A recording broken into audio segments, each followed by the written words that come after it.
यही वो नोटिस है जिसमें देखेंगे ना, विषय में बताया गया है गृह विभाग बिहार पटना द्वारा प्रस्तावित बिहार चौकीदार संवर्ग नियमावली 2026 की समीक्षा के संबंध में ये जो नोटिस है वो जारी किया गया है। अब ये नोटिस सही है या गलत है ये मैं अभी जो है पुष्टि नहीं करता हूँ, या हमारी टीम भी नहीं करती है।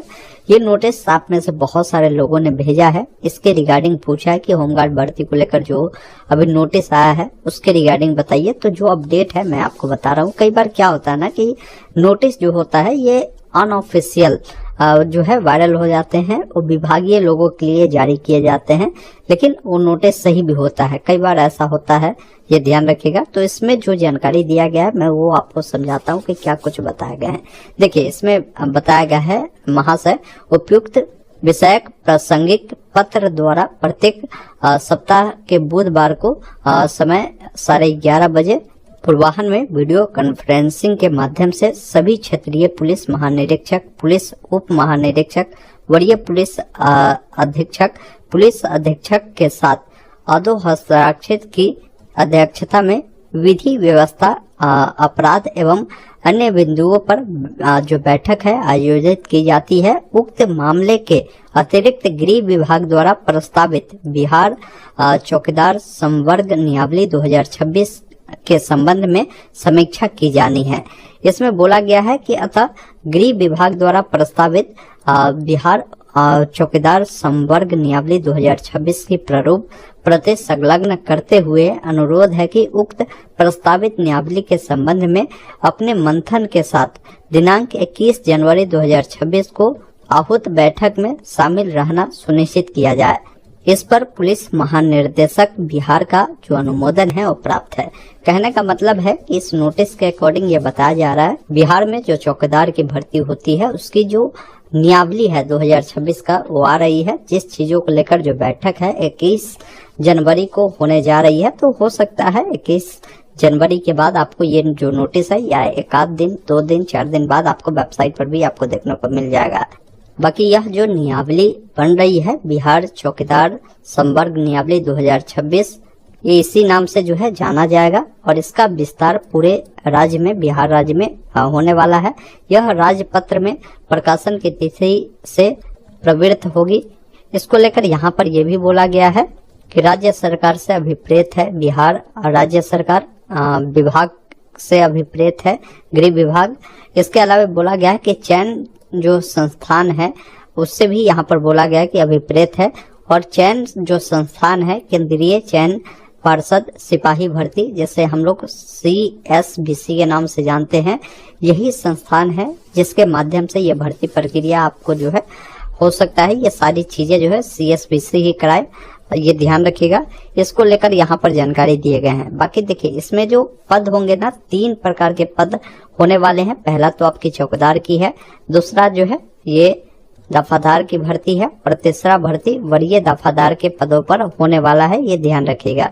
बाकी यहाँ पर बोला गया है कि संवर्ग के सभी कोटि के पदों की संख्या एवं वेतनमान वही होगा जैसा राज्य सरकार द्वारा समय समय पर भी निश्चित किया जाएगा, ये ध्यान रखिएगा। इसके अलावा ये भी बोला गया है कि ये जो भर्ती है जिला स्तरीय संवर्ग होगा, और संबंधित जिला पदाधिकारी यानी जो DM है इसके नियुक्ति जो प्राधिकार तथा संवर्ग नियंत्रण प्राधिकार होगा। मतलब ये जो भर्ती है जिला स्तर पर होने वाला है, और ये भर्ती प्रक्रिया जो है ये आपके जिला के जो DM होते हैं उनके अधीन में ही होने वाला है, ये भी ध्यान रखिएगा। और ये चीज भी बोला गया है कि उनका पद स्थापन यथा संभव उनके आवासीय थाना क्षेत्र के अंतर्गत होगा। इसके अलावा बोला गया है कि इस भर्ती के लिए अगर कोई फॉर्म भरेगा तो इसके लिए जो योग्यता पात्रता निर्धारण किया जाएगा वो बोला गया है कि चौकीदार के पद पर नियुक्ति हेतु आवेदन करने की अंतिम तिथि तक जो अभ्यर्थी है वो किसी मान्यता प्राप्त शिक्षण संस्थान से 10वीं कक्षा उत्तीर्ण होना अनिवार्य है। साथ में उनका जो कैरेक्टर है मतलब वो अच्छा होना चाहिए, उस पर कोई केस मुकदमा नहीं होना चाहिए, साइकिल चलाने की ज्ञान होना चाहिए, और आप जिस जिला के निवासी है उसी जिला से अप्लाई करेंगे, ये भी आपको ध्यान रखना है। बाकी उम्र सीमा को लेकर बोला गया है कि इस भर्ती का जो उम्र सीमा होगा सामान्य कोटि के लिए जो है यहाँ पर 18 साल हर प्रकार के लोगों के लिए मिनिमम है और सामान्य कोटि के लोगों का जो है यहाँ पर अधिकतम जो है 30 वर्ष होगा। पिछड़ा वर्ग, अत्यंत पिछड़ा वर्ग वालों का 18 से 32 साल रहेगा। वही यहाँ पर महिला अगर इस कैटेगरी के पिछड़ा अति पिछड़ा वर्ग के तो इनका 18 से 33 है। अनुसूचित जाति जनजाति के पुरुष महिला है तो आपका 18 से 35 साल इसमें रहने वाले हैं और उम्र में आपको जो छूट मिलता है वो देखने को मिलेगा। बाकी चयन प्रक्रिया इस भर्ती में कैसे होगी तो इसमें बोला गया है कि जिला पदाधिकारियों द्वारा अपने जिले में चौकीदार के पद पर सीधी नियुक्ति हेतु प्रत्येक वर्ष 1 अप्रैल की जो स्थिति के आधार पर रिक्तियों की जो गणना है वो किया जाएगा। उसके अनुसार जो सक्षम प्राधिकार से जो रोस्टर क्लियरेंस कराते हुए कोटिवार रिक्तियां की जो अधियाचना है विभाग को 30 अप्रैल तक जो है उपलब्ध करा देगी। कहने का मतलब है कि जिला में जितने भी भर्ती है ना, जहां भी खाली है उसकी जो डाटा है 1 अप्रैल तक ये देख लिया जाएगा कि भाई कहाँ कितनी है और 30 अप्रैल तक जो है इसकी अधियाचना जो है तैयार कर ली जाएगी कि भाई किस कैटेगरी के लिए कहाँ कितनी भर्तियां है। फिर इस अधियाचना को जो भी भर्ती कंडक्ट आपकी करवाएगी CSBC उनको भेज दिया जाएगा। फिर उनके द्वारा जो है इसका नोटिस जारी किया जाएगा, अप्लाई का डेट आ जाएगा, तब आप लोग फॉर्म को भर पाएंगे। तो इस नोटिस के अकॉर्डिंग हमें लगता है कि ये भर्ती प्रक्रिया जैसे ये अप्रैल बोला है ना, तो आपको हो सकता है ये मई महीने में भी आपको इस भर्ती का जो अपडेट है आपको देखने को मिल जाएगा। अप्लाई का लेकर जो भी अपडेट है, क्योंकि यहाँ पर देखिए 30 अप्रैल तक ये सारी चीजें उपलब्ध हुई होगी तो मई जून तक ये भर्ती आपको देखने को मिल सकता है। बाकी इसमें क्या है ना कि जो भी संस्थान है जिनके द्वारा ये भर्ती प्रक्रिया कंडक्ट होगी तो इसमें लिखित परीक्षा होगा और जो शारीरिक क्षमता जांच परीक्षा है वो आयोजित होगी। लिखित परीक्षा और शारीरिक जो क्षमता जांच परीक्षा होगी इसमें जो भी अंक आप प्राप्त करेंगे उसके आधार पर आपका जो मेरिट है वो प्रकाशित की जाएगी, ये ध्यान रखिएगा। बाकी परीक्षा की जो प्रकृति होगी बोला गया है कि परीक्षा जो आपकी होने वाली है जिसमें 75 अंकों की लिखित परीक्षा होगी और 50 अंकों की शारीरिक परीक्षा आपकी होने वाली है। कुल 125 अंकों की परीक्षा में अंतिम रूप से अभ्यर्थी का चयन जिलावार मेधा सूची एवं कोटिवार रिक्तियों के आधार पर किया जाएगा। लिखित परीक्षा जो होगी उसको लेकर बोला गया है कि लिखित परीक्षा आपका जो है ये वस्तुनिष्ठ प्रकार के होने वाले हैं जिसमें 75 प्रश्न होंगे। एक प्रश्न सही के लिए 1 अंक आपको मिलेंगे और इसके लिए जो टाइमिंग आपको मिलेंगे 90 मिनट आपको मिलने वाले हैं। लिखित परीक्षा का जो भी सिलेबस होगा, जो भी मैट्रिक का सिलेबस होता है ना उसी स्तर का होने वाला है, जिसमें सामान्य ज्ञान, सामान्य गणित, मानसिक क्षमता से संबंधित जो प्रश्न है पूछे जाएंगे। लिखित परीक्षा में सामान्य प्रशासन विभाग द्वारा प्रावधानित कोटिवार न्यूनतम अर्हता प्राप्त करना अनिवार्य होगा। बोला गया कि प्राप्तांक के आधार पर जिलावार रिक्तियों की कुल संख्या का 5 गुना जो कैंडिडेट है उनको यहाँ पर क्या है ना कि मेधा सूची में जो है रखा जाएगा। फिर उनका क्या है कि दक्षता परीक्षा होगा। दक्षता जो परीक्षा होगा जिसमें देखिए बोला गया है कि जो भी जनरल वाले पिछड़ा वर्ग के जो पुरुष है उनकी जो हाइट है 1.65 सेंटीमीटर होना चाहिए। वही अत्यंत पिछड़ा वर्ग वाले के पुरुष के लिए 1.62 है। SC ST के जो पुरुष है उनका 1.60 है और सभी वर्ग के महिलाओं के लिए जो हाइट है 1.55 सेंटीमीटर होना चाहिए। बाकी बोला गया है कि जो भी लिखित परीक्षा और शारीरिक माप में उत्तीर्ण अभ्यर्थी जो होंगे उसका 50 अंकों का दौड़, ऊंची कूद, गोला फेंक ये सब किया जाएगा। इसमें देखिए आपको बोला गया है कि दौड़ जो है ये 30 अंकों का होने वाला है जिसमें सभी पुरुष के लिए 1.6 किलोमीटर जो है रनिंग करना है। महिलाओं के लिए 1 किलोमीटर है। तो पुरुष और महिला अभ्यर्थियों के लिए बोला गया है, यहाँ पर पुरुष के लिए पहले बोला गया कि अगर 5 मिनट या उससे कम में अगर आप 1.6 किलोमीटर दौड़ लेते हैं तो 30 अंक मिलेगा। वही अगर 5 मिनट 1 सेकंड से 5 मिनट 30 सेकंड तक लेते हैं तो आपको 24 अंक मिलेगा। 5 मिनट 31 सेकंड से 6 मिनट तक के लिए 18 अंक मिलेंगे। 6 मिनट 1 सेकंड से 6 मिनट 30 सेकंड तक के लिए 12 अंक आपको मिलेंगे। 6 मिनट 31 सेकंड से 7 मिनट तक के लिए आपको जो है 6 अंक मिलने वाले हैं। महिलाओं के लिए बोला गया कि 4 मिनट या उससे कम में करते हैं तो आपको 30 अंक मिल जाएंगे। 4 मिनट 1 सेकंड से 4 मिनट 30 सेकंड में 24 अंक है।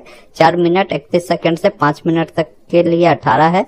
5 मिनट 1 सेकंड से 5 मिनट 30 सेकंड के लिए 12 है।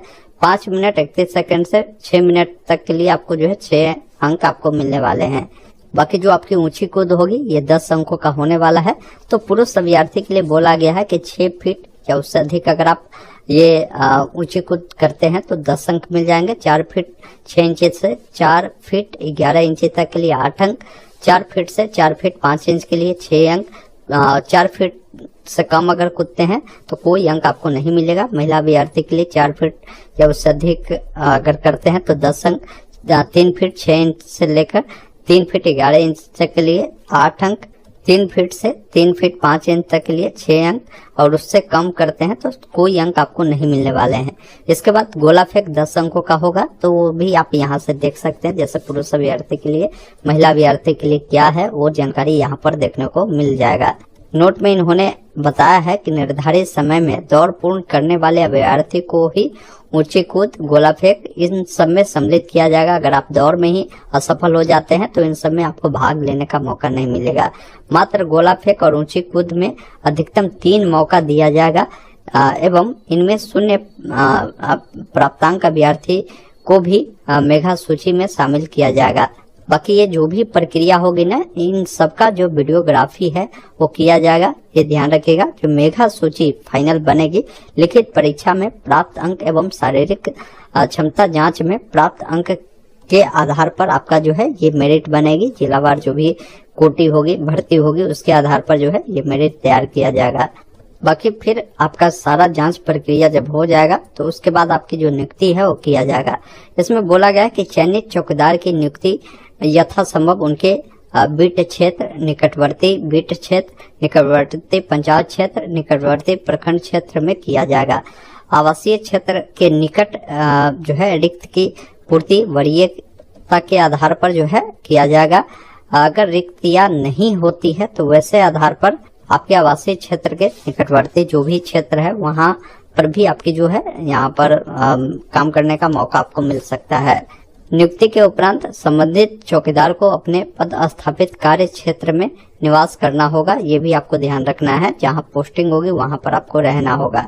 बाकी अगर आपका चौकीदार के पद पर अगर जॉब लगता है तो आपका कर्तव्य क्या होगा, तो अपने बीट क्षेत्र में होने वाले सभी भूमि विवाद, अतिक्रमण, इन सब की जैसे ही आपको सूचना मिलता है ना, तो ये सूचना आपको थाना तक जो है पहुंचानी होगी। बीट क्षेत्र के अंतर्गत सभी प्रकार के सांप्रदायिक जो विवाद होते हैं या त्योहार के समय कोई विवाद होते हैं या मंदिर, मस्जिद, कब्रिस्तान, श्मशान घाट, इससे संबंधित कोई विवाद होती है तो इसकी सूचना आपको देनी होगी। वही कोई विवाद मान लीजिए दहेज को लेकर या बाल विवाह को लेकर, इन प्रकार का भी अगर आपके पास देखने को मिलता है तो इसकी सूचना जो है आपको थाना को देना होता है, ये ध्यान रखिएगा। तो यही जो काम है आपको मिलने वाले हैं। बाकी आपके क्षेत्र में किसी व्यक्ति का जन्म होता है, किसी का मृत्यु होता है तो इसकी भी सूचना जो है आपको आगे पहुंचाने होगी। तो ये सारे कर्तव्य आपके होने वाले हैं। कोई दफादार या वरीय दफादार के रूप में अगर आपका नौकरी लगता है तो आपका क्या कर्तव्य होगा, उस चीजों को लेकर यहाँ पर आपको जानकारी दिए गए हैं। तो ये जो नोटिस है ना, ये नियमावली को लेकर है और पूरी कंप्लीट जानकारी दी गई है। बाकी ये नोटिस बहुत जल्द हमें लगता है कि ऑफिशियल वेबसाइट पर भी देखने को मिलेगा। अगर मिलता है तो सही है, आप इस नोटिस को सही मान सकते हैं। नहीं आता है तो आप इस नोटिस को, हो सकता है कई बार जो है गलती से वायरल हो जाता है तो हो सकता है फेक भी हो सकता है। मैं ये नहीं कहता हूँ कि पूरा सही है, लेकिन हमें जहां तक लगता है कि नोटिस ये सही होने की पूरी संभावना है। तो आगे देखिए, जैसे ही कोई अपडेट आता है मैं आपको बताऊंगा। बाकी इस नोटिस में जो भी अपडेट था मैंने आपको क्लियर कर दिया।